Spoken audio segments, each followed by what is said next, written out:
Dahil sa sariling teknolohiya ko sa pagkontrol ng agos ng dagat. At sa lihim kong pain na gawa sa atay ng isda. Ginawa kong negosyo ang isang nakatiwangwang na maliit na yate. Ginawa kong negosyo ang isang nakatiwangwang na maliit na yate. Ginawa ko talaga itong pinakamalaking fishing club sa Haicheng. Lumampas sa 3 milyong yuan ang taunang kita. At maihachian sa kita sa katapusan ng taon. Matagal ko ng kapatid si Likiang. Pero 10,000 yuan lang ang ibinigay niya sa akin. Ang napagkasunduan natin noon. Maglalabas kayo ng 2 milyong yuan para sa bangka at kagamitan. Ako naman ang magbibigay ng eksklusibong formula at teknolohiya sa agos ng dagat. At 40% ng kita ang mapupunta sa akin. Pero umabot sa 3.1 milyong yuan. Ano ba naman ang 10,000 yuan na iyon? Chen mo. Kaunting mumurahing pain lang ang inilalagay mo araw-araw. Tapos nakatayo ka lang sa kubyerta at nagpapahangin. Binigyan ka na namin ng 10,000 yuan. At dapat nga magpasalamat ka sa pangalan ko. Mumurahing pain. Kung wala ang teknolohiya at formula ko, magkakaroon ba kayo ng ganoon kataas na huli? Nakusang loob na magbabayad ang mga kliyente ng ilang libo para mangisda ng isang araw. Araw-araw, 3:00 ng madaling araw. Bumabangon ako para suriin ang agos ng dagat at kalkulahin ang pagtaas at pagbaba ng tubig. Akala ninyo, nagpapakitang abala lang ako. Itigil mo na ang panlolokong iyan. Aling fishing club sa Haicheng. Ang gumagamit lang ng fish meal, karne ng shellfish at pampainam ng pain. Ang pwesto ng pangingisda ay itinakda batay sa agos ng dagat. Matagal ko nang kabisado ang lahat ng iyan. May inang may sakit ang pamilya mo. At may kapatid na nag-aaral. Kaya gipit kayo sa pera. Hindi kita mabibigyan ng malaking sweldo rito. Kaya hindi na kita pahihintuin pa rito. Nga pala. Tungkol sa atin. Hindi pumayag ang nanay ko. Naghahanap siya para sa akin ng kasintahang galing sa mayamang pamilya. CJ. Lina. Mula ngayon wala na tayong dapat pag-usapan. Hindi nila naiintindihan na kung wala ang formula at teknolohiya ko. Kahit isang malaking isda. Hindi nila may uwi. Pero ngayon, hindi rin ako basta makakauwi. Hindi na pwedeng ipagpaliban ang bayad sa operasyon. Kung maaantala pa, malalagay sa panganib ang buhay niya. Ang 10,000 yuan na lang ang laman ng bulsa ko. Kulang pa kahit pambayad sa operasyon. Kahit sukli, hindi sapat. Hindi ako pwedeng bumagsak. Lalo nang hindi ako pwedeng matalo. Hindi ako umuwi. Diretso akong nagtungo sa kumpanya ng paupahang barko. Chen mo, bihirang-bihira kang makita. Magpapalit ka ba ng bagong yate? Hindi ko kailangan ang bangka ni Likiang. Gusto ko ng isang malaking barko na kayang magsakay sa lahat ng mayayamang mahilig mangisda sa Haicheng. Saktong-sakto ang dating mo. Nabutas ang puhunan ng isang fishing club mula sa ibang probinsya. At ngayon ay napunta na sa akin. Isang 55 metrong bagong luxury fishing yacht. May kwartong matatag kahit pang-militar ang kalidad. May kwartong matatag kahit pang-militar ang kalidad. May kwartong matatag kahit pang-militar ang kalidad. Kayang humarap sa alon at hanging nasa antas 10. Heavy-duty na lagayan ng bingwit. Dikuryenteng panggulong ng linya. 5 bituing kwarto. Kumpleto sa lahat ng kailangan ng fishing club. Kumpleto ang lahat ng dokumento. Pwedeng umalis anumang oras. Pwedeng umalis anumang oras. Magkano? Sasamahan natin. Presyo ng puhunan. 30 milyon. Sa ngayon, 10,000 lang ang bahagi ko noong nakaraang taon. 30 milyon ang kinita mo para sa kanya. Ito lang ang ibibigay mo sa akin. Kuya Hai, upahan ko ang barkong ito. Bulok na barko lang ito para sa kargamento. Gagamitin mo ito sa pangingisda sa dagat. Pare-pareho lang ang lahat ng barko. Sa loob ng 1 buwan, pipilahan ng mga bigatin sa Haicheng para makasakay sa barko ko. Kuya, sabi ng ospital kapag hindi pa rin tayo nagbayad, ititigil na nila ang gamutan. Naku, bumalik na ang alamat ng pangingisda sa dagat. Narinig kong ang barko mo ay kumikita ng ilang milyon bawat taon. Mamimigay ka ng bahagi ng kita ngayon. At uwi kang may ilang 100,000. Pambili ng gamot ng nanay mo. Nakipaghati na ako kay Likiang. Paghahati ng negosyo. Magkano ang ibibigay mo sa akin? Ito lang ang mayroon. 10,000 lang. Sasabihin ko sa iyo ang totoo. Sa kabuuan, ako ang nag-abono para sa pamilya ninyo. Ng 50,000 gastos sa pagpapagamot. Pumunta ako rito ngayon para bawiin ang perang iyon. Siyaw mo. Huwag mo akong pahirapan. Kung wala na talaga, hindi ko na ipapagamot ang sakit na ito. Kuya, hindi na ako mag-aaral. Maghahanap ako ng trabaho para ipagamot si inay at bayaran ang mga utang ng pamilya. Pabigat lang ako. Pasanin ang buong pamilya. Narito ang 5,000. Ikaw muna ang kumuha. Ang matitira, Sa loob ng 1 buwan. Babayaran ko ng buo kahit 1 kusing ay walang kulang. CJ. Gusto kong makita kung ano ang kaya mo kapag wala na si Likiang. May kakayahan ka pa ba? Saan ka kukuha ng pera sa loob ng 1 buwan?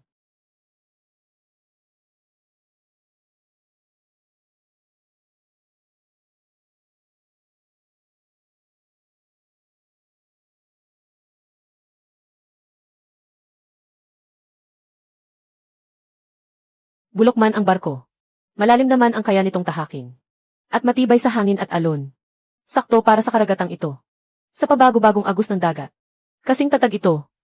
Hindi hamak na mas maaasahan kaysa sa barko ni Likiang. Na puro porma lang.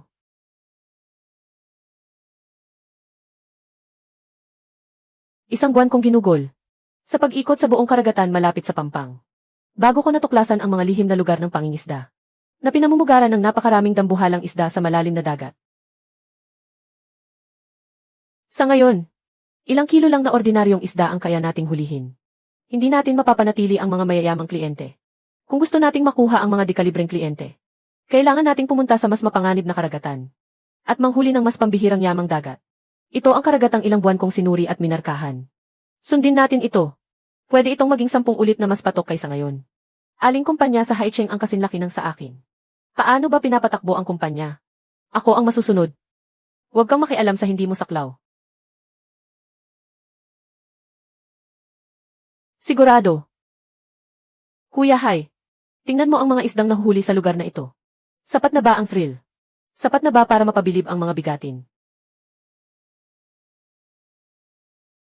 Magkapatid.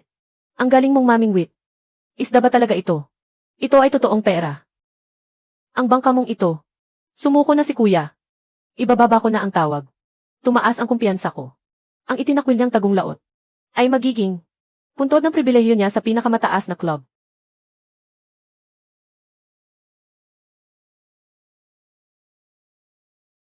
Agad dumawag si Kuya Hai. 200,000 panimulang puhunan. Kuya Hai, hindi ko makakalimutan ang kabutihang ito. Walang iwanan tayong dalawa. Ayusin mo lang ang bangka. Magtiwala ka sa akin pagdating sa pera. Chen mo. Matagal tayong hindi nagkita. Ano ang ipapagawa mo ngayon? Pabilisin mo. Ang barkong pangkargang ito. Dapat makapalaot sa loob ng 3 araw. Ayusin ang mga tagas. Palitan ang makina. A-upgrade ang nabigasyon. Palitan ang sahig ng kubyerta. Magkano man babayaran ko ngayon? 3 araw. Hindi bababa sa 300,000. Hindi bababa sa 30,000. Walang problema. Dapat pinakamataas ang kalidad. Huwag kang mag-alala. Kapag nagsalita si Boss Chen, sisiguraduhin kong matibay ang gawa.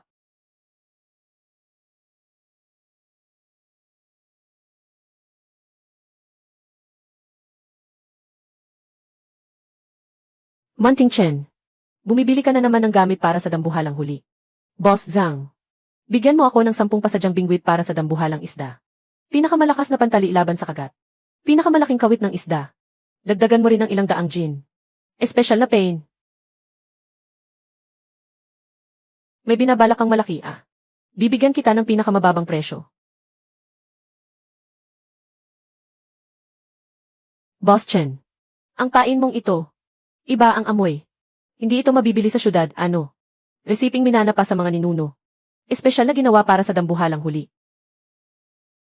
Boss Chen, ang paraan mo ng paghahanda ng pain. Ngayon lang ako nakakita sa buong buhay ko. Siguradong mag-uunahan ang mga isda. Kuya Hai, handa na ang bangka. Pumunta ka sa pantalan. Ang bilis naman. Darating na ako.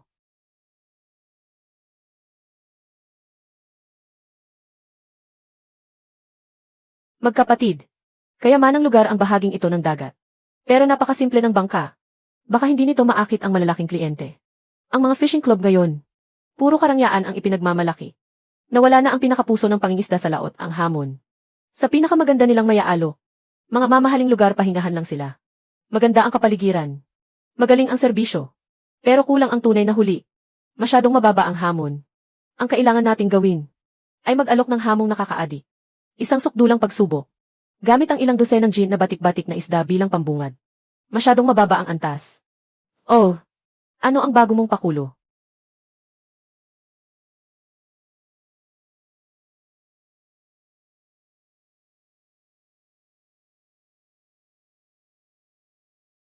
Ito ay bluefin tuna. Mayroon pala rito ng ganitong uri. Halimaw sa malalim na dagat. Simple lang ang laro.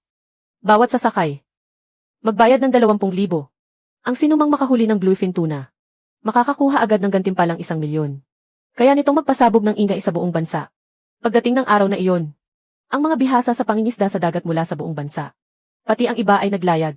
At inagaw ang lugar ng pangingisda, ano ang gagawin natin? Kahit gaano karaming mababangis na isda sa dagat. Sapain ko lang sila kumakagat.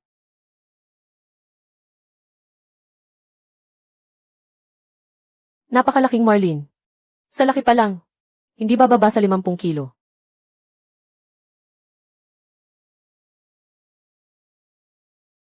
Ipopost ko sa social media. Para mabaliw sa inggit ang mga boss.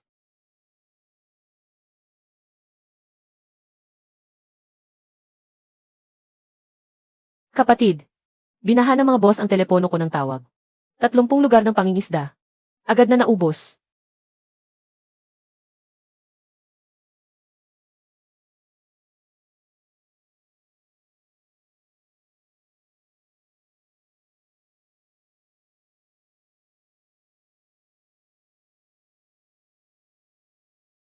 Sa wakas, dumating ka rin. Sinasabi pa nilang panloloko ang mga post ko.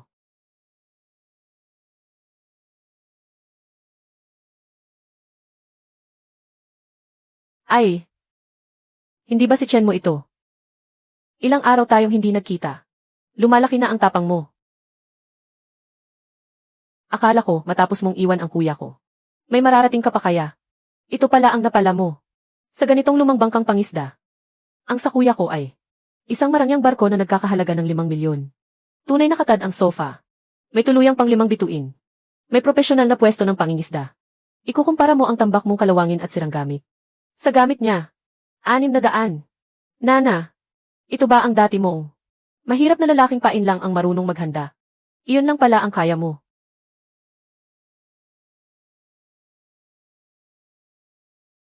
Ang dahilan kung bakit handa silang sumakay. Kalahati ay dahil kay Kuya Hai. At kalahati ay dahil sa mga post sa social media. Napakalaking dragon na pagong. Nakaakit ang video ng bluefin tuna. Iyan ang target na kalahati ng buhay nilang inilaan sa pangingisda sa dagat. Na gusto nilang mapasa kamay. Pero ngayon, kapag tinitingnan ang payak na bangkang pangisda, at ikinukumpara sa marangyang barko ni Likiang, may pag-aalinlangan ng mababaka sa mga mata ng ilan. Mangisda sa dagat. Kaya mo ba talaga?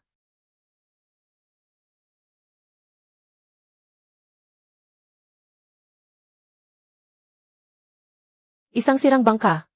Tambak ng mga gamit na segundamano. At nangangahas ka pang maningil ng 20,000 bawat tao. Niloloko mo ba kami? Chen mo. Pinapayuhan kita. Maghanap ka na lang ng matinong trabaho. Huwag kang maghangad ng lampas sa iyong kakayahan. Ang tagumpay ng kuya ko ay dahil sa pamilya niya. Dahil sa puhunan. Dahil sa mga koneksyon. Dahil sa mga koneksyon. Hindi dahil sa kaunti mong. Walang kwentang pain na panloko ng tao.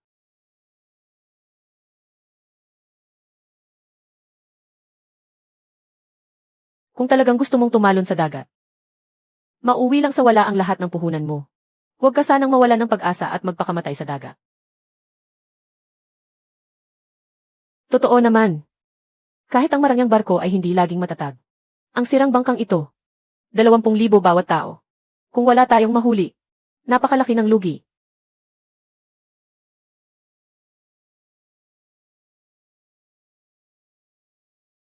Marangyang barko man o lumang bangkang pangisda. Hindi mahalaga. Ang makakahuli ng halimaw. Iyon ang tunay na may galing. Ang makapagpapalabas sa boss. Ng pera ng bukal sa loob. Ngayon masasabi mong bihasa ka na. Mga kasama, handa na ang bangka. Gusto ninyong makakita ng tunay na halimaw sa malalim na dagat. Sumakay kayo sa bangka ko. Ngayong araw, ipapakita ko sa inyo ang bulok na bangkang ito. Kaya bang hulihin ang buong Haicheng?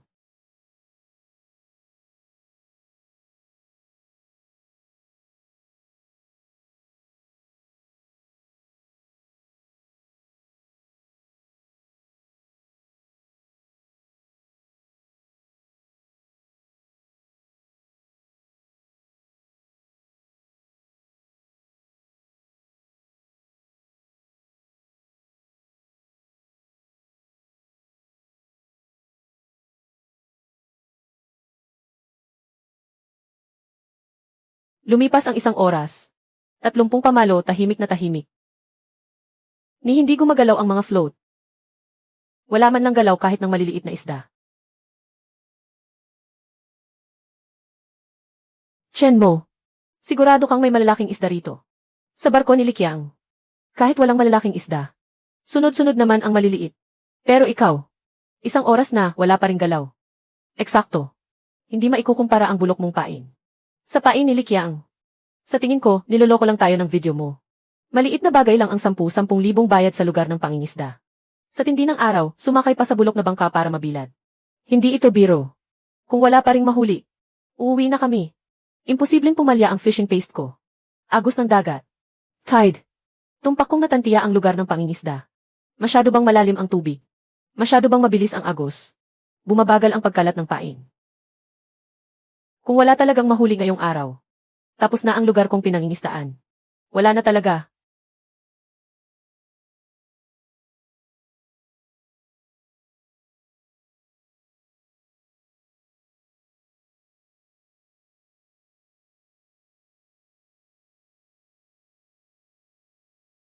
Kakaiba ang katahimikan ng dagat. 30 pamalo. Parang mga patay na bagay. Sunod-sunod ang reklamo ng mga kliyente. Pabalik-balik si Kuya Hai habang hawak ang telepono. Pabalik-balik ang lakad niya. Nakasimangot siya. Binabantayan ko ang direksyon ng agos. Nakasandal ang mga daliri ko sa malamig na gilid ng bangka. Paulit-ulit kong sinusuri ang ruta. Eksaktong-eksakto. Pero ni katiting na galaw ay wala ang kumpol ng isda. Sa malayo, anino ng barko ni Likyang. Parang tinik na bumaon sa mata ko. Tama na. Sayang lang ang oras. Iligpit ang mga pamalo. Umuwi na tayo. Naku po. Boss Liu. Hawakan mong mabuti ang pamalo. Halimaw ito. Huwag na huwag mong bibitawan. Grabe ang lakas nito. Huwag nating hayaang sumuot sa bahura.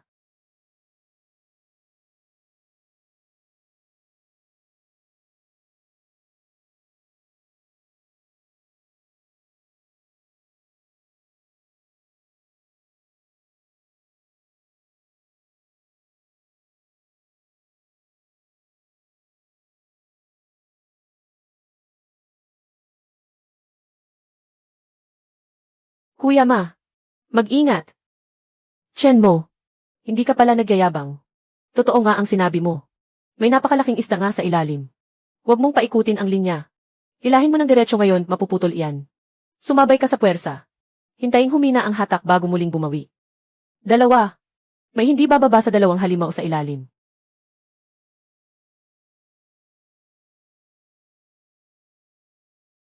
Yumuko ka. Ibaba ang sentro ng bigat mo. Huwag mong hayaang lumitaw.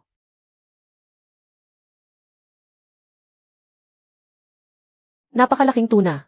Hindi bababa sa 150 kilo.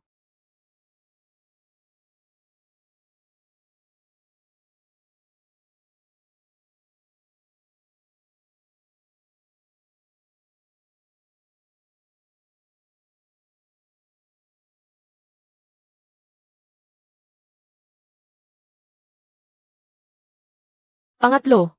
3 halimaw ang naglalaban sa ilalim. Nagkabuhol-buhol na ang linya. Lalong humihigpit ang hata. Kapag humila pa, mapuputol lahat.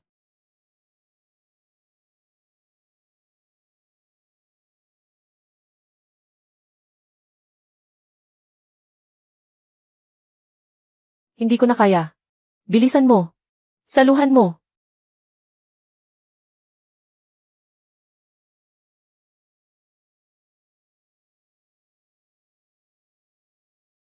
Huwag mong hayaang sumuot sa bahura. Isang pagsuot lang, mapuputol ang linya.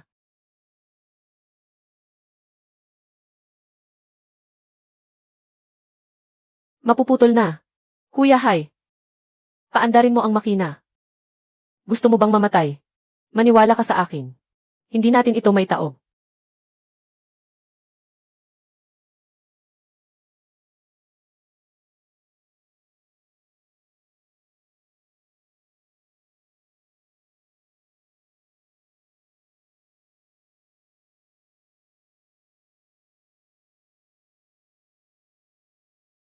Ngayon na.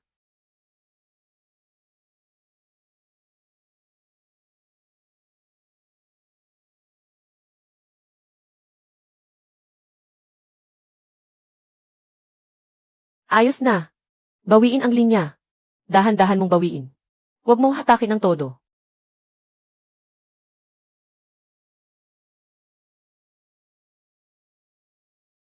Ihanda ang lambat. Sabay-sabay nating lambatin ang tatlo.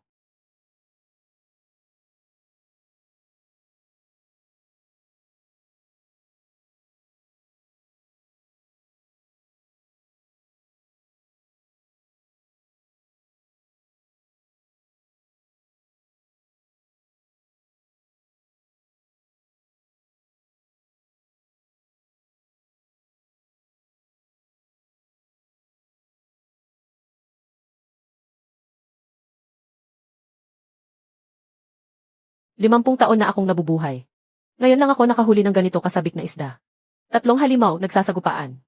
Sulit. Sobrang sulit. Kahit ang sirang bangka ni Likiang buong buhay niyang pangingisdaan. Hindi pa rin niya masasaksihan ang ganitong tanawin. Mula ngayon sa Haicheng, ang bangka lang ni Chen mo ang kikilalanin.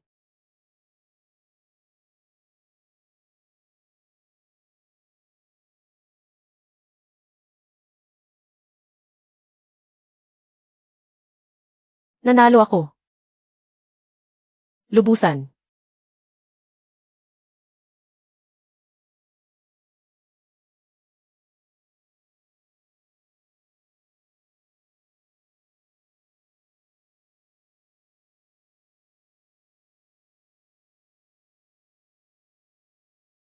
Chen mo, ano ba talaga ang ginagawa mo sa likod ko? Anong kalokohan ang pinaplano mo?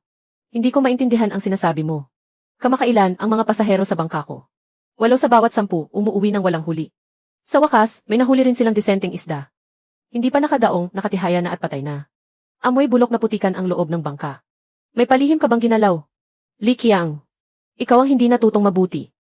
May problema ang timpla ng pain. Ako pa ang sinisisi mo. Ang fish attractant paste ko. Bunga iyan ng hindi mabilang na eksperimento sa malalim na dagat. Batay sa agos ng dagat. Temperatura ng tubig. Alat ng tubig. Uri ng isda. Isa-isang pinino ang timpla. Ang fish attractant paste. Balat lang ang ninakaw mo.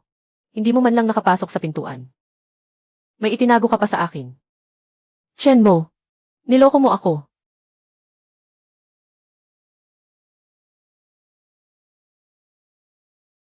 Chen mo. Magkaroon ka naman ng konsensya. Noon, ang pamilya namin ang gumastos sa bangka. At nagpasok sa iyo sa trabahong ito. May konsensya ka pa ba? Ibigay mo ang kumpletong formula. Tapos na ang nakaraan. Ang mga tinatawag mong pabor ay para lang pagawin ako. Mag-aral ng agos ng dagat ng 3:00 ng madaling araw. Magbantay sa lugar ng pangingisda sa gitna ng hangin at ulan. Pagod na pagod akong nagtiyaga para maitayo ang lahat. Ang mumurahing pabor na ipinagkaloob mo. Sa bibig niya. Nauwi pa sa. Kailangan ko pa bang magpasalamat sa napakalaking utang na loob? Ang kumpletong formula. Imposibleng ibigay ko sa iyo. Ikaw. CJ. Chen mo. Binigyan ka na ng pagkakataon, hindi mo pa pinahalagahan.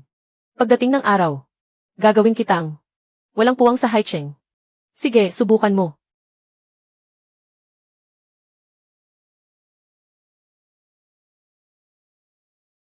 Nababaliw na si Likiang. Tiyak na may gagawin na naman siya. Gumawa ng gulo. Sige, lumapit ka. Sa laban na ito, akin nang kukunin ang lahat ng tapang mo. Wala ka nang maipagmamalaki.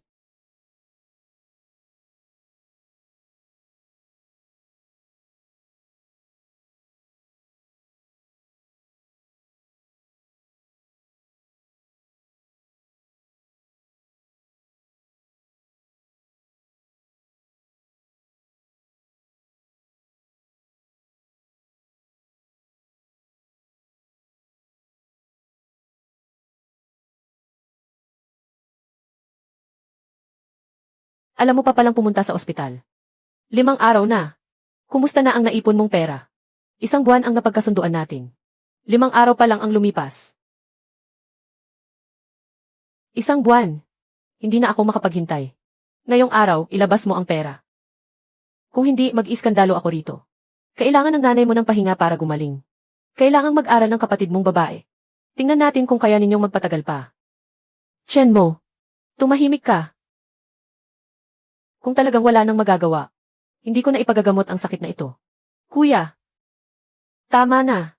Maghahanap pa tayo ng paraan.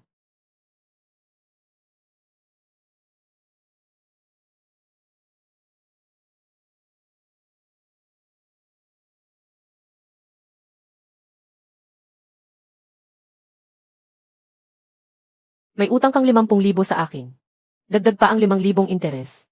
Walang bawas kahit isang sentimo. Ngayon na. Ilabas mo ang pera. Lumayas ka agad sa silid ng pasyente. Huwag ka nang pumunta sa ospital para guluhin ang nanay ko. Huwag ka nang sumulpot sa bahay namin.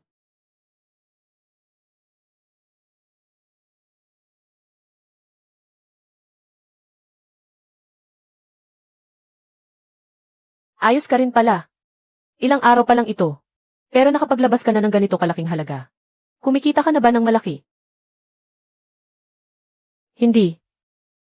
Hiniram ko ang perang ito sa kaibigan ko. Dapat ay pang-upa ko sana sa bangkang pangisda sa dagat. Pero gagamitin ko muna para bayaran ka. Hiniram. Sabi ko na nga ba? Kung kaya mong kumita sa pangingisda sa dagat, pati baboy makakaakyat sa puno. Lumayo ka kay Kuya Kiang. Iyan lang pala ang kaya mo. Nay, bunso. Maghintay ka lang. Hindi magtatagal. Ipapakita ko sa lahat. Kung sino ang tunay na makatatayo bilang haligi ng himpilan ang pangingisda sa dagat ng Haicheng. Ang bangkang pangisda ni Likiang. 2 araw ng sobrang tahimik, parang patay. Sinunod niya ang ninakaw na kalahating resipe. Hinaluan niya ng harina ng isda, pampalasa ng hipon, at painap ang akit ng isda. Tapos, sunod-sunod na itinapon ang mga balde sa dagat. Huwag na nating pag-usapan ang malalaking isda. Pati maliliit na isda hindi lumalapit. Lina. Pabalik-balik siyang naglalakad, suot ang sapatos na mataas ang takong. Kuya, kaya mo ba talaga? Lahat ay pumunta na kay Chen mo. Kapag wala tayong maisip na paraan, tapos na tayo ng tuluyan. Hindi pa tayo tapos. Daungan ng isis niyo. Malalim na dragon na alimango. Malaking berdeng isda. Alin dito? Ang basta-basta na lang mahuhuli. Si Chen mo. Bakit 3 isda agad ang nahuli niya? Hindi ito basta swerte. Fake ito. May script ito. Inilabas na ang mga isda bago nagsimula ang palabas. Kung ganoon, ano ang gagawin natin? Sino ang makapagpapatunay na nandaya siya? May nakontak na ako. Kuya lang. Dalubhasa siya sa pagbubunyag ng mga panloloko. Nagsasabi siya at ginagawa rin niya. May milyon-milyon siyang taga-subaybay sa buong bansa. Mga tagahanga ng milyon-milyong view, 1,000 kada araw, astig. 9,000 taga-subaybay ni Guang, araw-araw, astig. Napakataas ng kredibilidad niya. Ako ang magbabayad. Maglabas ka ng ebidensya. Ipa-livestream mo ang buong proseso. Pumunta tayo sa bangka ni Chen mo at ilantad siya ng harapan. Ipapahiya ko si Kuya lang sa harap ng buong internet. Ilalantad ko ang pandaraya ni Chen mo. Nagpapanggap lang siya para mangikil ng pera.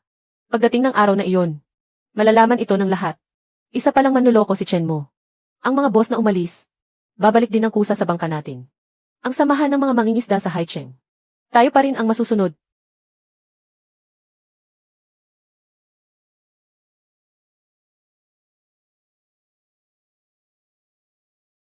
Buong internet ang nagsasabi.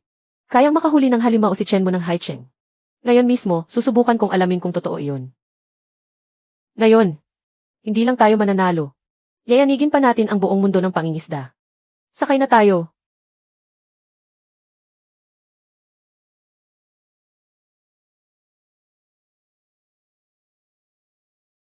Puno ng mga bahura ang lugar na ito.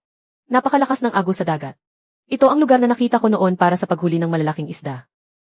Boss Chen, dinadala mo ba ako sa lugar na kamatayan? Ipinapakita ko lang sa iyo kung ano ang tunay na ibig sabihin ng malalim na dagat.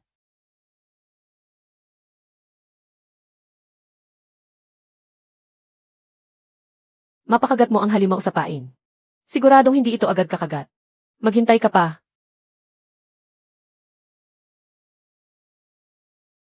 Ngayon titingnan ko kung anong klaseng huli ang makukuha natin.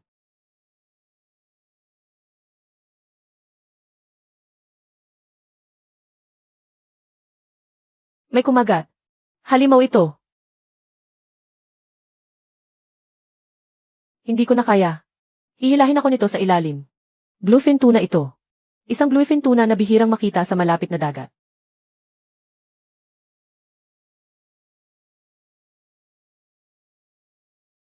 Salagin mo. Huwag mong bibitawan. Kapag binitawan mo, baka hindi na tayo makakita ng ganito ulit habang buhay. Chen mo. Tunay kang alamat. Tunay kang alamat. Mga kasama, hindi na sayang ang pagpunta ko rito. Bluefin tuna sa malapit na dagat. Tunay na alamat si Chen mo.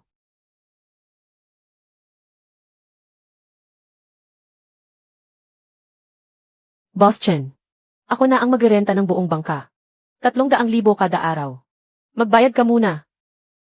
Magpareserba ka ng pwesto para sa akin. Kahit sa susunod na taon pa ang pila, maghihintay ako.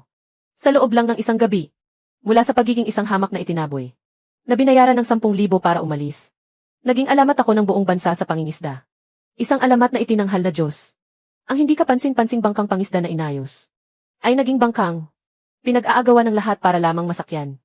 Hindi ba pumunta siya rito para magpahiya? Paano nangyari ito? Hindi niya inakala na mapapahanga ko si kuya lang sa tunay kong galing. Ang tinatawag niyang paglalantad ng pandaraya ay naging hagdan ko para maging alamat. Aba, hindi ba si Boss Lee ito? Bakit hindi ka nananatili roon? Sa marangyang barko mo para aliwin ang mga bisita. Bakit ka pa pumunta rito para makisawsaw? Sa tingin ko, masyado nang malamig sa bangka niya. Walang katao-tao roon. Wala man lang anino ng tao. Kapag hindi siya lumabas para magpakita, malilimutan na siya ng lahat. Malilimutan ng lahat na may ganoong bakanting bangka pa sa Haicheng. Napadaan lang ako para tumingin. Tingnan natin. Sa tingin ko, naparito ka para makita kung paano. Nagiging alamat si Chen mo, ano? Tingnan mo ang sarili mo. Tingnan natin kung paano ka itinapon hanggang sa dulo ng mundo. Sakay ka sa 5 milyong pisong mamahaling yete para mangisda. Pero maghapon ka lang nakakahuli ng maliliit na isda at hipon. Anong saya roon? Wala man lang kaunting kilig. Noong kasama pa ni Chen mo sa bangka mo, kahit paano, nakakakuha pa kayo minsan ng disenteng isda. Pero ngayon, pati maliliit na isda, hirap nang kumagat sa kawit. Kahit mahuli mo pa, ilang sandali lang, lulutang din na nakatihaya at patay. Mabaho tuloy pati tubig. Ngayong wala na si Chen mo. Ang tinatawag mong mamahaling yate ay walang kwenta. Kami naman, malapit na. Kumpletong mag-upgrade ng kagamitan sa yete. Pati ang mga lugar ng pangingisda. Pagdating ng araw, bibigyan namin ang lahat ng panibagong karanasan.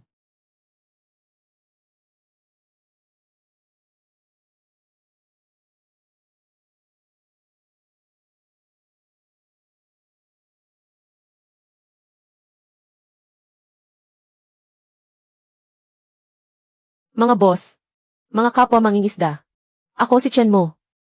At opisyal kong ipinapahayag ang unang Haicheng Fishing King Championship. Magsisimula na. Sa paligsahang ito, iisa lamang ang sukdulang layunin. Ang tuklas kong mapa ng pinakamainam na lugar ng pangingisda sa laot ay may bluefin tuna. Ang unang makahuli nito ay tatanggap ng gantimpalang 1,000,000 piso. At agad nakikilalaning Fishing King ng Haicheng. Libre nang makakasakay sa bangka ko habang buhay. At bibigyan ng prioridad sa lahat ng lugar ng pangingisda. Bluefin tuna. Bluefin tuna. Boss Chen. Iyan ba yung isang piraso ay nagkakahalaga ng ilang milyon? At ibinebenta sa mga prestihiyosong auction. Yung bluefin tuna na pangkolektor. Hindi lang iyon. Iyon ang hari ng sashimi.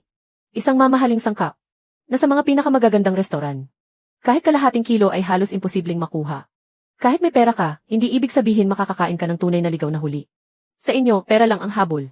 Ito ang pinakamataas na mithiin ng isang mangingisda sa dagat. Ang personal na mapabagsak ang isang bluefin tuna. Iyan ang maipagmamalaki mo habang buhay. Tunay itong simbolo ng pinakamataas na antas ng mayayaman. Boss Chen. Sumasali ako. Ngayon na mismo ako magpapalista. Isama mo ako. Kahit magkano, ako na ang sasagot. Unahin mong magtabi ng pwesto para sa akin. Kapatid. Sa isang galaw mo lang, naging alamat ka na. Sa buong Haicheng. Pati ang mga bigatin sa buong bansa. Tititig na sa bangka mo. Mga Ginoo, kumalma muna kayo. Limitado ang mga pwesto sa paligsahan. Bukas lamang ito para sa mga tunay na mahilig mangisda sa dagat. Ang kumpletong mga patakaran, paraan ng pagpapalista, at oras ng pag-alis, ay opisyal kong ilalabas sa loob ng 3 araw. Pero isang bagay ang maipapangako ko. Ang bluefin tuna ay nasa lugar ng pangingisda ko. Kung sino ang may kakayahan, siya ang magiging Fishing King.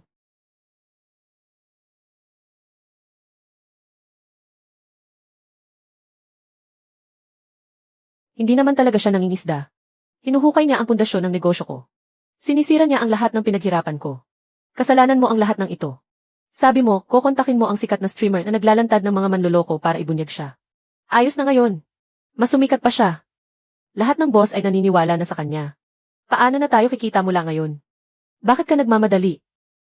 Ilang araw lang siyang magyayabang. May naisip na akong paraan.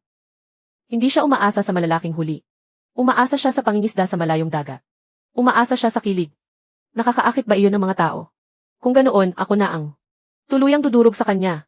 Ibebenta ko ang barko natin ngayon. Magdadagdag tayo ng pera. At direktang papalitan ng isa pa. Na kayang mangisda sa malalim na bahagi ng karagatan. Isang napakarangyang barkong pangkaragatan. Kayang maglakbay sa malawak na karagatan. At makahuli ng tunay na halimaw sa kailaliman. Ilang ulit tataas ang bayad ng bawat kliyente. At kikita tayo ng 12-12 ng ulit na mas malaki. Isang barkong pangmalayo ang paglalayag. Magkano naman ang kailangan natin? Saan tayo kukuha ng ganoon kalaking pera? Kung walang pera, mangutang tayo. Isanla natin ang lahat ng bahay na nakapangalan sa atin. CJ, makikipagtayaan ako sa iyo. Pero, kahit mapalitan na ang barko, kung hindi pa rin tayo marunong mangakit ng isda, hindi pa rin tayo makakahuli ng malalaking huli. Hindi pa rin pupunta ang mga boss. Tungkol dyan, matagal ko nang pinaghandaan. Kung bakit nagtagumpay si Chen mo, iyon ay dahil sa lihim niyang formula ng pain para sa pangingisda. Alam kong may kahinaan siya. Sobrang gahaman sa pera. Ang tiyuhin niyang pera lang ang nakikita. Bibilhin lang natin ang tiyuhin niya. At utusan siyang nakawin ang formula. Mas mabisa iyon kaysa tayo mismo ang magpakahirap. 10,000 ulit na mas mabisa. Magaling ka, Chen mo. Kaya pala ang dali mong magbayad ng utang. Palihim ka palang yumaman ng husto. Tapos nagdadrama ka pa na wala kang pera. Ang lalim mong magtago ng sikreto. Huwag kang mag-alala, Kuya Kiang. Ako na ang bahala sa pagnanakaw ng formula. Ako na ang sasagot sa lahat. Araw-araw pumupunta si Chen mo sa ospital para dalawin ang nanay niya. Doon ko siya tatambangan.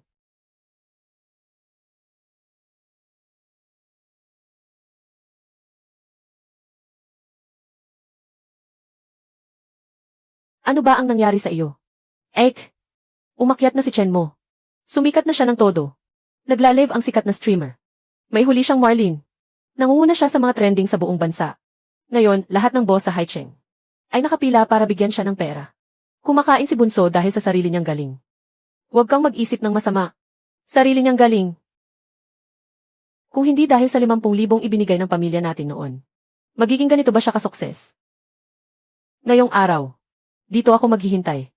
Kapag naglakas loob siyang pumunta sa ospital, maglalakas loob din akong maningil. 1,000,000. Walang bawas kahit 1 sentimo.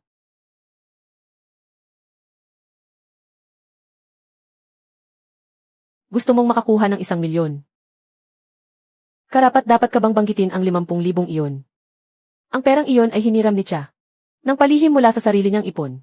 Alam mo bang kinabukasan, araw-araw na siyang pupunta rito para maningil. Isang araw man ay ayaw siyang bigyan ng palugit. Pinipilit mong isuko ng nanay ko ang pagpapagamot niya. Nang walang pera ang pamilya ko, ako ang tumulong sa iyo. Ngayong may pera ka na, ayaw mo nang magbayad. Walang mangyayari. Ayaw mong magbayad. Matagal ko nang binayaran ang utang mo, pati interes. Chen mo. Wala kang puso. Magkakagulo ako rito ngayon. Sige, subukan mong manggulo. Ospital ito. Nagpapagaling ang nanay ko. Subukan mong gumawa ng ingay. Tatawag ako agad ng pulis. Isusumbong kita sa panggugulo. At wala rin akong 1,000,000 yuan. Lahat ng pera ko ay inilaan sa barko. At sa mga kagamitan. At sa bagong pangingistaan. Wala akong ekstrang pera. Wala kang pera, ano? Kung ganoon, bigyan mo ako ng trabaho. Isang trabahong madali pero kumikita. Pwede na rin. Magiging gwardiya ako sa lugar mo. Basta makapasok ako roon. Araw-araw kong malalapitan si Chen mo. Makukuha ko rin ang formula sa pain. Mula nang magsimulang magtrabaho si Tio. Lalo nang nagiging kahina-hinala ang kilos niya. Araw-araw siyang pumapasok. At kunwari ay nagpapatrolya. Pero lagi namang nakatitig sa silid ng pain. Paminsan-minsan, kunwari ay naghahatid sa akin ang tubig. O tuwalya. Ang totoo, palihim siyang nangangalap ng impormasyon. Tinitingnan niya kung paano ako naghahanda ng pain. Anong mga sangkap ang ginagamit ko? At kung ano ang tamang pagkakasunod sa paghahalo. May espesyal bang paraan? Kung ganoon ang formula ng pain, ay nakatago ba sa isang lihim na lugar? Sinubukan pa niyang magtanong ng patikim. Nakatago ba ang formula sa isang lihim na lugar? Minsan o dalawang beses. Maaari ko pa iyong isipin na pag-usisa lang niya. Pero nang paulit-ulit na, hindi ko na maikakaila ang sinasadya niyang pagsisiyasat. Hindi na niya ito maitatago. Malinaw na sa akin ang lahat. Hindi talaga naparito si Tio para maging gwardya. Ang tunay niyang pakay ay ang formula ng fish paste ko. Dahil kusa naman siyang lumapit. Sasabay ako sa laro niya. Titingnan ko kung ano ang talagang itinatago niya. Kamakailan, lagi kong nakakalimutan ang formula ng pain. Kailangan ko itong isulat. Ilalagay ko sa silid ng pain. Sa pinakaloob na drawer. Para hindi ko na muling mapagkamalan ang sukat.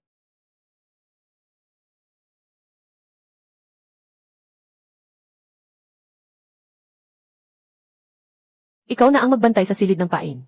Mauna na akong umuwi ngayon. Narito ang mga susi. CJ, ipinaubaya ko na sa iyo ang lahat. Siguraduhin mong maayos mong mababantayan ang lugar mo. Umuwi ka ng maaga at magpahinga. Ako na ang magbabantay hanggang magsara.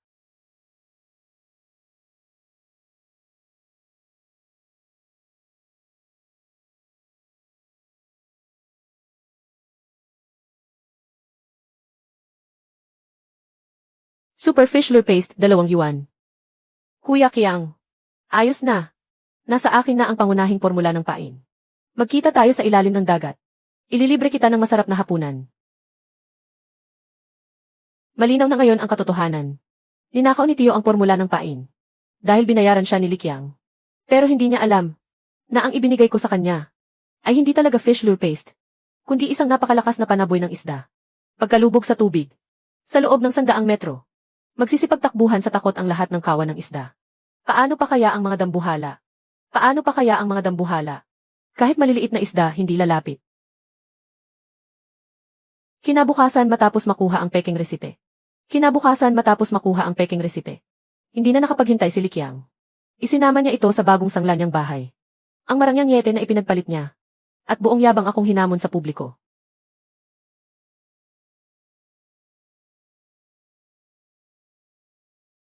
Chen Mo.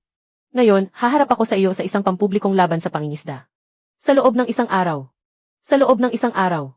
Kung sino ang makahuli ng mas malaking dambuhala. Kung sino ang may pinakamahal na huli. Ang matatalo. Lumaya sa larangan ng pangingisda sa Haicheng. Alam ko nang ninakaw niya ang resipe ng pain. Kaya alam kong masama ang pakay niya. Kaya nang hamunin niya ako. Hindi rin ako natatakot matalo. Kung laban, laban. Kahit itong bulok kong bangka. Makikipagpaligsahan pa rin ako. Laban sa marangya mong yete. Chen Mo. Kung maglalaban tayo, dapat patas. Sa malapit sa pampangkalang ng angahas mangisda. Ngayon, diretso akong pupunta. Sa malalim at bughaw na laot ng mga dambuhalang isda. Tingnan natin kung paano ka mananalo. Gusto mong pumunta sa laot para mamatay, sige. Bahala ka.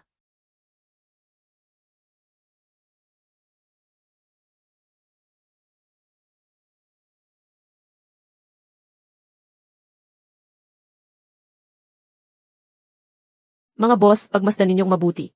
Ngayon, ipapakita ko sa inyong lahat. Kung ano ang tunay na. Tunay na. Pangingisda ng dambuhalang isda sa malalim na dagat. Isang kumpas lang ng kamay niya. Mabilis na itinapon ng mga tripulante ang pain. Naniluto mula sa peking resipe, ang super pain na umaakit sa isda. Sunod-sunod nilang ibinuhos sa dagat ang mga balde. Matalim at napakatapang ng amoy.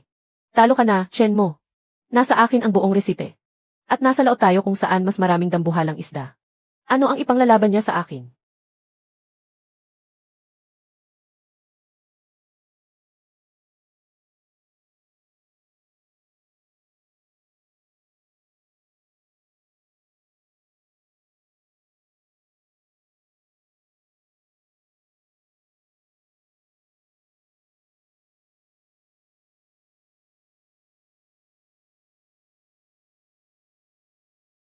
May kumagat sa pain.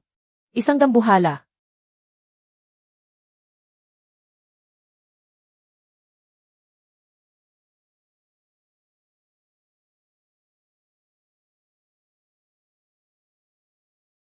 Isang higanteng ibon.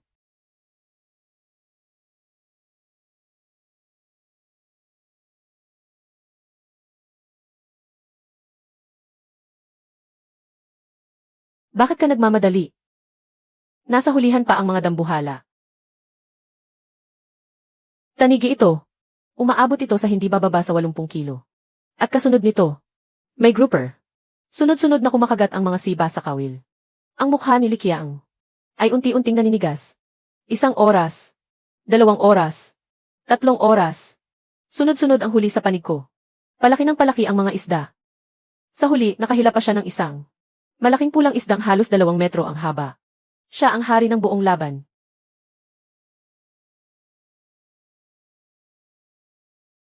Ngunit nanatiling tahimik ang dagat sa paligid ng kanyang bangka. Paano pa kaya ang mga dambuhala? Kahit ang maliliit na isda, walang kahit anong galaw sa ibabaw ng tubig. Ngunit habang lalo nilang binubugbog ang tubig, lalo namang tumatahimik ang ilalim ng dagat. Hindi talaga iyon pain na umaakit sa isda. Iyan ang malakas na pain na ako mismo ang gumawa. Pagkalubog nito, mabilis itong kumakalat. Ang mga kawan ng isda sa loob ng 100 metro ay magugulat at magsisitakas. Impossible. Talagang imposible. Malinaw na tunay ang resipe. Kuya, anong nangyayari? Bakit ni isang isda ay wala? Tumahimik ka. Problema lang talaga sa agos ng dagat. Minamalas lang ako. Maghintay pa tayo. May huli rin tayo agad.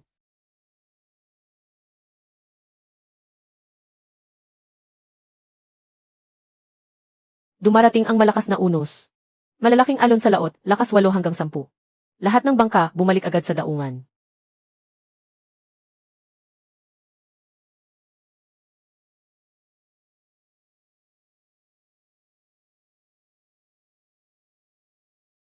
Kuya, dumating na ang unos. Bumalik ka agad.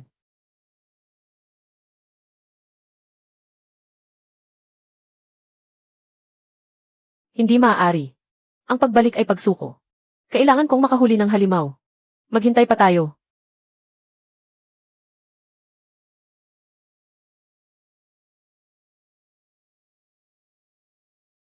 Mahigpit niyang hawak ang bingwit. Tinitiis niya ang hangin at alon. Talagang ipinipilit niyang mamatay. Pero nanatiling tahimik ang ilalim ng dagat. Hindi lang siya walang nahuling isda. Ipinahamak pa niya ang sarili niya. Sa sonang dagat ng kamatayan. Sonang dagat ng kamatayan, 17.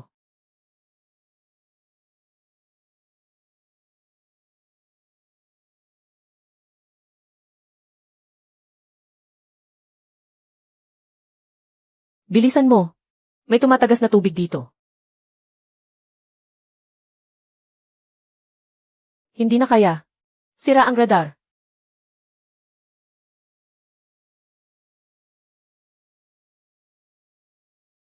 Mula sa ingranding paglalayag sa laot. Nauwi ito sa pakikipaglaban para mabuhay.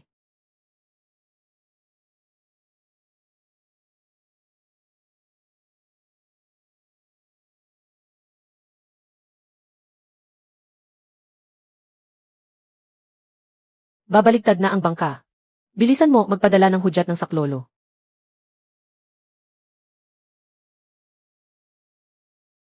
Bakit? Bakit wala akong mahuling kahit isang isda? Bakit pati ang unos ay kumakalaban sa akin?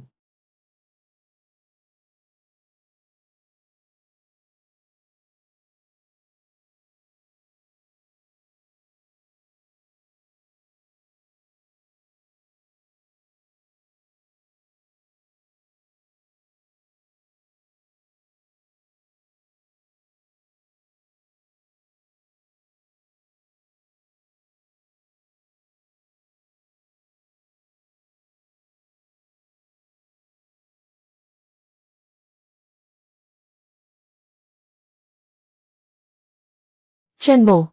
Mahigit 350 kilo ang kabuang bigat. Nasungkit ni Boss Zhang ang pinakamahalagang tropeo para sa higanteng huli. Lubos na panalo. Li Qiang. Walang huli. Walang nakamit. Matinding pagkatalo. Boss Li. Ang mamahalin mong barko sa laot na nagkakahalaga ng 10 milyon. Ang ingranding liner sa karagatan. Hangin lang ang ipinangisda mo at iniuwi. Akala ko kung ano na ang galing mo. Pati pala maliliit na isda, ayaw kang patulan. Noong kasama pa ni Chen mo si Likiang sa bangka niya. Kahit paano, may nahuli pa siya. Pero ngayon, wala na ang tunay na galing ni Chen mo. Kahit gaano kamahal ang barko. Isa lang itong ungkag na kabibing palutang-lutang sa dagat. Anong super pain? Mukhang pantaboy isda lang iyan.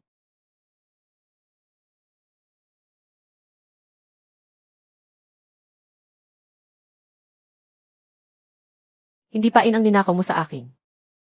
Pantaboy isda iyon. Akala mo ninakaw mo ang sikreto ko. Pero hukay mo lang pala ang inihanda ko. Binayaran mo ang mga taong nasa paligid ko. Para nakawin ang formula. Nagplano ka pa ng paglalason.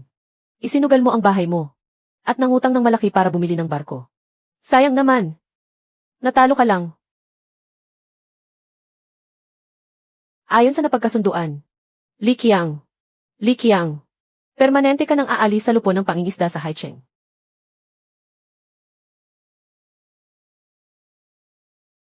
Malagim ang pagkatalo mo sa huling laban sa pangingisda. Lubos kang nabigo. Matapos masira ang pangalan at reputasyon nila. Tuluyan nang gumuho ang mundo ni Li Qiang at Lina. Tuluyan na silang bumagsak. Ang bagong bili nilang napakamahal na liner sa laot ay nakadaong sa pantalan na parang napakalaking biro. Walang kliyente. Walang nagpareserba. Walang kita. Pati mga taong napapadaan ay itinuturo ang barko at pinagtatawanan sila. Hindi na kailangang tingnan. Naniningil na naman ang bangko sa utang. Ilang dosenang beses sa isang araw. Paulit-ulit na naniningil. Wala na talaga tayong malagutan ng hininga. Ano namang silbi ng kakasingil? Saan tayo kukuha ng pambayad? Interes ng utang. Tumataas ng todo, parang gumugulong na nyebeng bola. Kapag hindi pa rin natin nabuo ang pera. Ang pampasaherong barkong ito ay direktang hahatakin at isusubasta. Pati ang bahay na tinitirhan natin ay kakumpiskahin. Walang silbi ang pag-uusap tungkol dito. Kailangan nating makaisip ng paraan para makalikom ng pera. Ang tanging pag-asa na lang ay humingi ng tulong sa nobyo mong mayaman. Siya na lang ang maaari nating lapitan ngayon. Hindi tulad ng hamak na pulubing si Chen mo. May nobyo akong mayaman. May sandalan ako. Siya na ang huling patak ng pag-asa natin. Chen Yu. May ilang problema ang pamilya namin itong mga nakaraan. Hindi umiikot ang puhunan ng barko. Pwede mo ba muna akong tulungan sa utang? Itong isang bayarin lang. Malalampasan natin ang krisis. Krisis? Wala na tayong pera. Lina, akala mo ba tanga ako? Chen Yu, ikaw, ano bang ibig mong sabihin? Anong ibig mong sabihin? Noong naging tayo, ang habol ko ay ang yaman ng pamilya Li. May barko kayo. May katayuan. Pero ngayon, isinugal ng kuya mo ang lahat. At malapit nang mawala ang barko. Gumuho na rin ang pamilya ninyo. Isa ka na lang pulubing nawala ng lahat. Akala mo talaga mayaman akong tagapagmana. Ikaw, anong sinabi mo? Hindi ba ikaw? Hindi ba ang pamilya ninyo ay nasa negosyo ng real estate? Hindi ba nagmamaneho ka ng mamahaling kotse? At nakatira sa isang mansyon?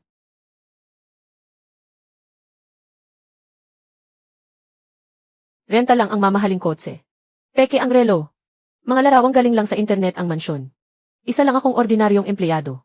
Akala ko makikisakay ako sa pamilya ninyo. At aangat ang buhay ko. Pero wala ka na ngayong silbi. Tama pala. Sige, sabihin ko na rin sa iyo. Maghiwalay na tayo. Ang babaeng punong-puno ng utang gaya mo.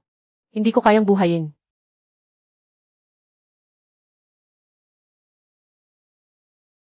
Pek. Pawang kasinungalingan ang lahat. Peke ang akala kong pag-ibig. Peke ang ipinagmamalaki kong panghiya kay Chen mo. Peke rin ang huli kong pag-asa. Isa ka lang palang lalaking nakikisalo sa yaman ng iba. Nalugi ako. Mas mabilis ka pang tumakbo kaysa kanino man. Siya. Umalis siya. Kuya. Wala na talaga tayong malalapitan. Alam ko ang lahat. Mga abiso ng bangko tungkol sa paniningil ng utang. Ang nakapaskil sa buong pintuan ng bahay.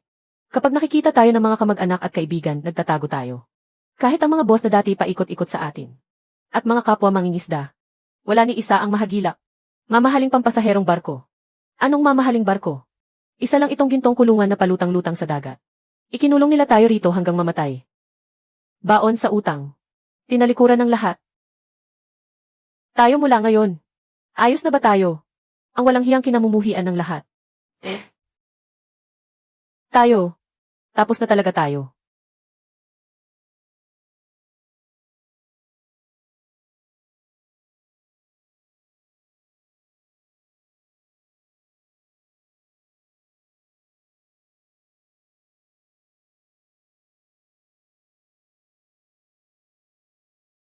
Kumagat. Isang halimaw. Sobrang lakas. Hindi ko na kaya. Hindi ito ordinaryong isda. Bluefin tuna ito. Ito ang halimaw na pinakahihintay natin. Bluefin tuna. Totoo ngang lumitaw na. Ito ang diamante ng malalim na dagat. Ang pinakamataas na huli sa pangingisda sa dagat. Isang bluefin tuna na minsan lang makita sa malapit na dagat ng Haicheng sa loob ng isang siglo. Umatras ang lahat. Lumayo kayo sa linya. Iwasang mabalutan ng linya. Boss Liu. Ibaba ang balakang. Idiing pababa ang bigat ng katawan. Sumabay ka sa lakas nito. Huwag mong piliting hilahin. Ikutin mo ng kalahating ikot. Huminto ng 3 segundo. Kapag humataw ito, luwagan mo ang linya. Kapag humina, saka mo dahan-dahang ikutin. Sundan mo ang agos ng dagat at gabayan ito. Itabig mo pakaliwa. Ngayon na. Dahan-dahan mong ikutin. Nanghihina na ito. Aahon na ito.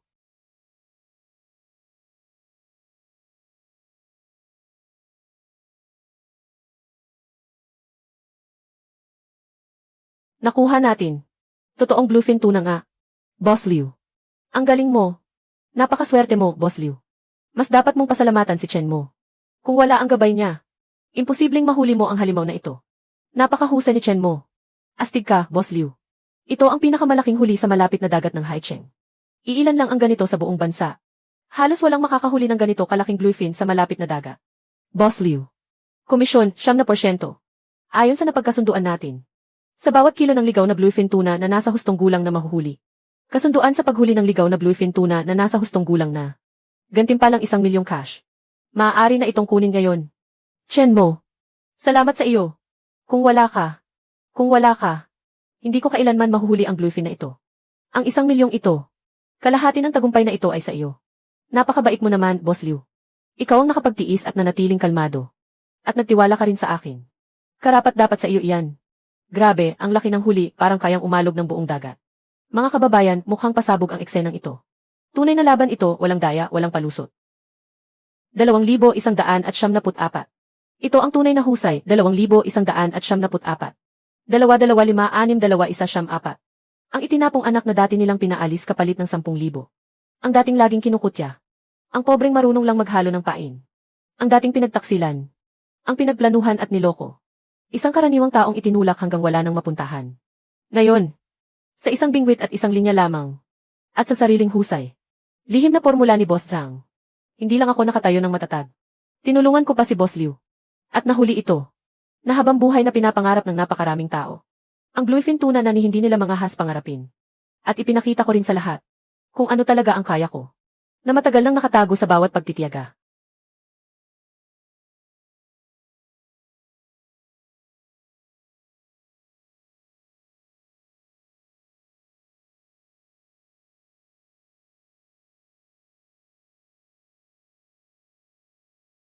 Siyaw mo. Nay, naging pabigat ako sa iyo. Nay, ang laman nito ay pambili ng pagpapagaling at sustansya mo. Sapat na ito. Magpagamot ka ng walang iniintindi. Wala ka ng ibang kailangang isipin. Bunso. Pambayad sa matrikula mo. Pambayad sa tirahan mo. Pati gastusin mo sa araw-araw, nandito na lahat. Hindi mo na kailangang magtipid sa pagkain o gamit. Kahit ano ang gusto mong bilhin. Kahit ano ang gusto mong pag-aralan. Sige, ituloy mo. Mag-aral kang mabuti. Ako ang bahala sa bahay.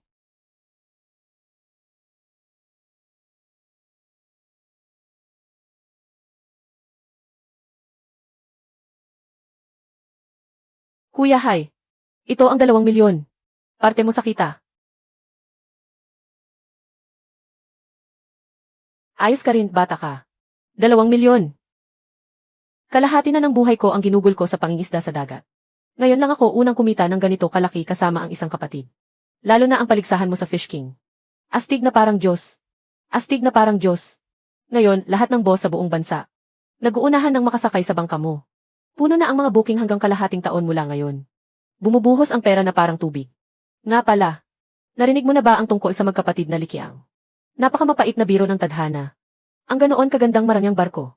Sa kamay nila, naging kalunos-lunos na basura. Wala man lang bisita. Wala ni isang bisita. Hindi mabayaran ang utang sa bangko. Kaya kinumpiska ang bangka.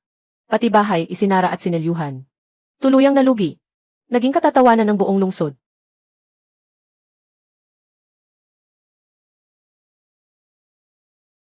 Sa katayuan mo ngayon. Silang dalawa ay hindi karapat-dapat pag-aksayahan mo ng panahon. Ang mga pagtataksil noon. Ang mga 50,000 pisong limos na nakaukit sa mga buto mo. Ang mga kahihiyan at hinanakit. Ang mga pagpaplano at mga sabwatan. Lahat ay tinangay na ng hangin. Naging malabong alikabok na lamang ng nakaraan. Hindi na ako ang dating Chen mo na tinatapakan ng lahat. Hindi na rin ako nabubuhay sa put o sa pagnanais na maghiganti. Ang nakikita ko ngayon ay mas malalayong tanawin, mas malalim na karagatan, at mas malawak na paglalakbay. Humahaplo sa mukha ko ang simoy ng dagat. Ang puso ko'y lawak ng karagatan. Ang nakaraan ay isa na lamang kabanata. Ang nakaraan ay isa na lamang kabanata. At ang alamat ko ay nagsisimula pa lamang.